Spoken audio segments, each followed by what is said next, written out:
What do you recommend for someone without ballet background? You're not. I think you messaged me about online privates. I can recognize her photo. What Can do I I have 10% recommend of for the someone? commission? So, yes, I'm kidding, I'll I'm kidding. send it over. I've still got an 20%. Australian bank account.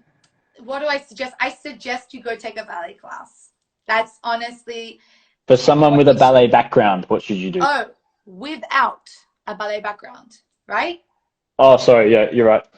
So if you haven't done ballet and you want to get better at your dancing, I definitely think, and I tell all my students, also in samba, in every style, bachata, I tell all my students to take 1 hour at least a ballet class.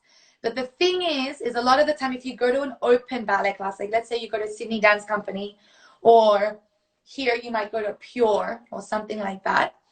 A lot of the time when you do an open class, it's ballet, they're going to teach you the exercise of the ballet. Plie, grand plie, and then port de bras and back, blah, blah, blah.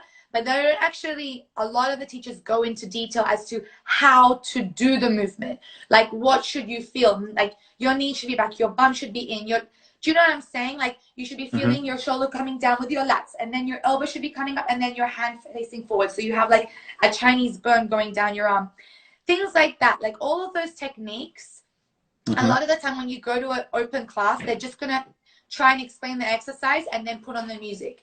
So if you're looking into actually learning how to do the movement and get the most out of it, it's to go to a ballet class with a teacher that goes more into depth, or go and take a couple of private lessons with a ballet teacher and learn all of the techniques of how to do a port de bras, a plie, things like that, and then go take the group lessons and start working on the things that they taught you.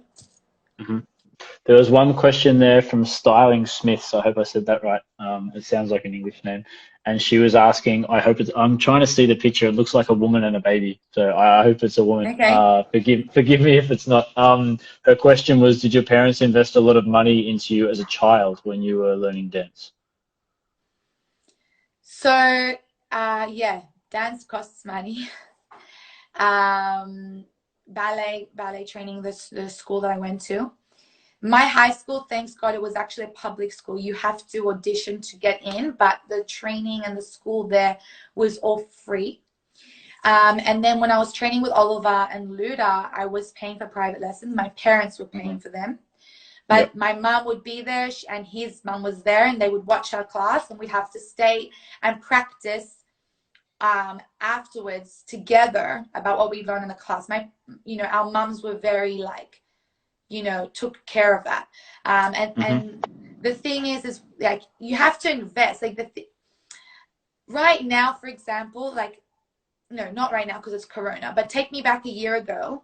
If I have a certain amount of money in my bank account and I'm going to go spend now, like last year I spent on my samba costume and my salsa costume, I spent over 5,000 Australian dollars on the two costumes put together. Yeah. The feathers on their own, without like actually making the back piece, is $1,000.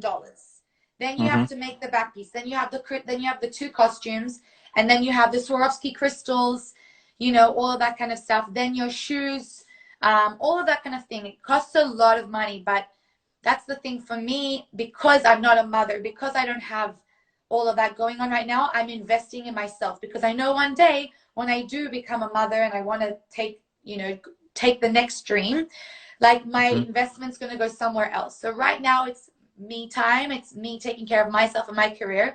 And the more that I put in and invest into myself right now, then the higher my rates, the more work I'm going to get afterwards. So I kind of going to get that money back. But I do believe, like, you live once. That's something like the Israeli mentality has here. You live once, you need to eat each day like it's your last. And I'm only going to be 27 for a few more months, and I'm never going to be 27 again. One day I'm not going to be able to be doing what I'm doing right now. So I'm going to do it to the best of my ability, and really take advantage of everything. We are our experiences, I believe. So Yeah. it's the tricky thing now is navigating who you listen to and who you don't listen to, and Yeah. figuring out what is going to serve you as a person on your journey and what's not going to serve you as a person. So For taking everything anyone with a that's grain of salt.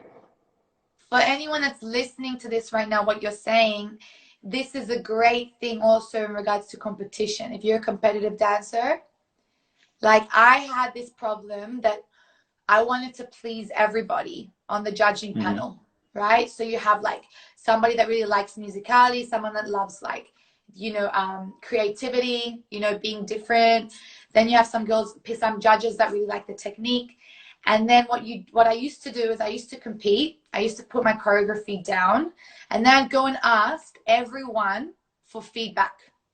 Hmm. And I would have 10 versions of the same choreography, and I would lose it. I would get so upset and emotional because I didn't know what to do, because I can't do 4 movements on on that same count. Do you know what I Hmm. mean?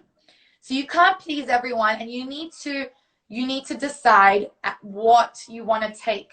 Do you know what I mean? You can get a lot of Hmm. experience, a lot of information, a lot of things you're going to see in life, but you need to then be the one to decide as to what you're going to take. How did you build your confidence? That's quite an open question, not like an instant build of confidence, maybe like an ongoing I'm building like of confidence. processing There's a the lot of years of confidence going up and down. It's like 2 steps forward, 1 step back with Yeah. confidence. I think I don't think okay, even women that look very confident, we also have insecurities. Like, don't think that I'm sitting here with Everyone. like the utmost amount of confidence. Like, definitely not. I have a lot of Solve it insecurities again. and I have my own things, like that I would be lying. Hmm. Um I think going to Newtown, going to a school where everyone is so different and I was so out of it, I definitely got thicker skin there. And though it was very competitive, like who's the most beautiful, who's also a Hmm. triple threat, like who can sing, dance, and Act. act, Hmm. who also is good at academics. Like Hmm. it was a very competitive school, and also in dance, it's a very competitive place, and you get thick skin when you start to audition and get rejected, and you do this and you get rejected. You thicken up your skin, and you have to just believe in what you do, and like be like, this is me. Like there's a guy, Ismail, he's a guy in New York and New Jersey, and I was so nervous this one show before I went out onto stage in New York. And he said something to me that I always remember, and I always do now. Whenever before I go out on stage, okay, you're asking if I'm confident. I'm a nervous wreck before I go out onto stage. Like it's terrible. Like my Hmm. stomach, and I can't sleep the night before, and it's. I'm very, very nervous. Okay, I'm not that confident at all. I have to play that on stage. But he said to me, he goes, "Okay, let's take like take an artist and put them on stage and put them on repeat 20 times in a row. Like the Hmm. audience is going to get bored. They don't want to see the same dance and the same person over and over and over again on repeat 20 times.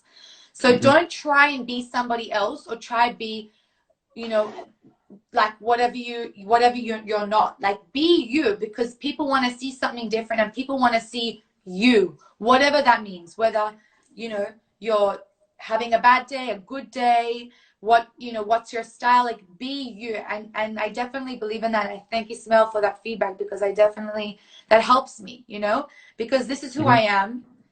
All my experiences and all my learning, and the amount of investment that I've done of traveling, taking classes, meeting, doing whatever it is, has made me who I am. And that's why people want to see me, because they don't want to see the same thing over and over again. They want to see contrast. They want to see Alyssa, you know? Hmm.